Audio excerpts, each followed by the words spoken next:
ইলিশ খাইছি আজকে কিন্তু ইলিশের দারুণ একটা রেসিপি বানাবো। হলুদ নুন মাখিয়ে দিয়েছি, রয়েছে সাদা জিরা ভেজানো, আর রয়েছে কিন্তু কাঁচা লঙ্কা। এই কাঁচা লঙ্কাগুলো নিচে, আর রয়েছে কিন্তু একটা গোটা বেগুন।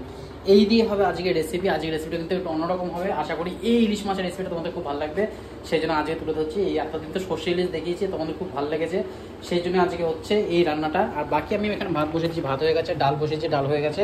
এবার ইলিশ মাছের রেসিপিটা করবো। কাল কিন্তু 600 টাকা কেজি ছিল, সেই জন্য আমি কিন্তু একটা গোটা ইলিশ নিয়েছিলাম, ছোটো সাইজের, একটু অত বড় সাইজের না, ছোটো সাইজের, সেই জন্য একটু দাম কম। যাই হোক, এই ইলিশটা এখন একটু ভেজে নেবো গরম তেলে, সর্ষের তেলে।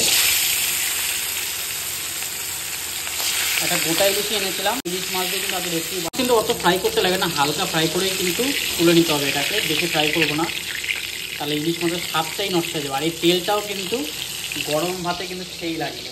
যাই হোক, মাছটা তুলে রাখি। কমপ্লিট 4 পিস মাছ রয়েছে, একটা লেজা মাথা, দুটো বডির পিস রয়েছে। কিন্তু এবারে আলুগুলো দিয়ে দেবো। আলুগুলো কেটে রেখে দিয়েছি একদম। এখানে 2 পিস আমি আলু নিয়েছি, বেশি আলু নিইনি।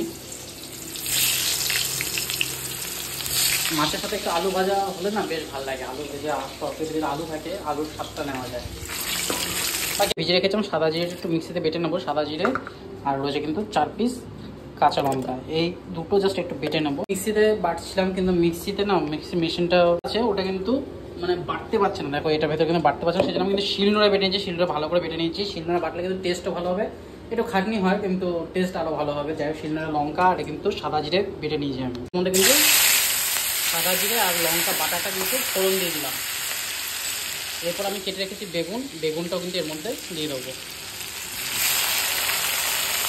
একটা মশলা বানিয়েছি, এখানে দিয়েছি হলুদ গুঁড়ো, জিরের গুঁড়ো, ধনের গুঁড়ো, আর কিন্তু লঙ্কার গুঁড়ো। এটা একটা মশলাটা জাস্ট এর মধ্যে দিয়ে দেবো। এটা দিয়ে কেমন কালার আসছে। এটা একটু জাস্ট জল দিয়ে একটু ঢেকে রেখে দেবো। জল দিয়ে ঢেকে রাখার পরে একটু ফুটে গেলে, বেগুনটাও নরম হয়ে গেলে, তারপর কিন্তু মাছ দেবো। একটু নুন দিয়ে দেবো। নুন দিয়ে একটু হালকা চাড়া নেড়ে একটু কষে গেলে জল দিয়ে, এটাকে জল দিয়ে হালকা করে দারুণ একটা ঝোল। এই রেসিপিটা কিন্তু সত্যি ভালো লাগে, মানে ইলিশ মাছের কিন্তু বেগুন দিয়ে ঝোল করলে কিন্তু দারুণ লাগে। জাস্ট এটা একটু জল দিয়ে রেখে এটা একটু ঢেকে রেখে দেবো। এটা ফুটছে তখন আমি এখানে কিন্তু বানিয়ে নিচ্ছি মুসুর ডাল। মুসুর ডালটা কীভাবে বানাবো, পেঁয়াজ, টমেটো আর লঙ্কা দিয়ে, আর একটু সাদা জিরে ফোড়ন দেবো। সেটা দিয়ে কিন্তু আছে অল্প কিন্তু সাদা জিরের মধ্যে দিয়ে দেবো।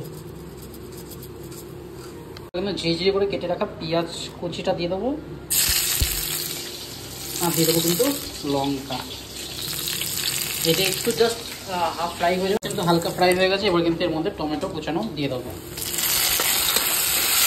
এটা ডালটা ফোড়নের জন্য ইউজ করছি, তাহলে কিন্তু ডালের স্বাদ আছে। মুসুর ডাল বানাচ্ছি আজকে, এবার টমেটো পেঁয়াজ দিয়ে।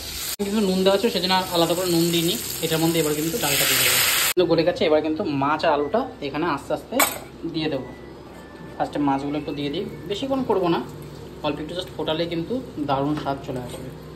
2 পিস বডি রয়েছে, একটা মাথা রয়েছে, আর একটা লেজা রয়েছে, আর কয়েক পিস আলু রয়েছে। বললাম তোমাদের সাথে শেয়ার করলাম। আশা করি ভিডিওটা ভালো লাগলো।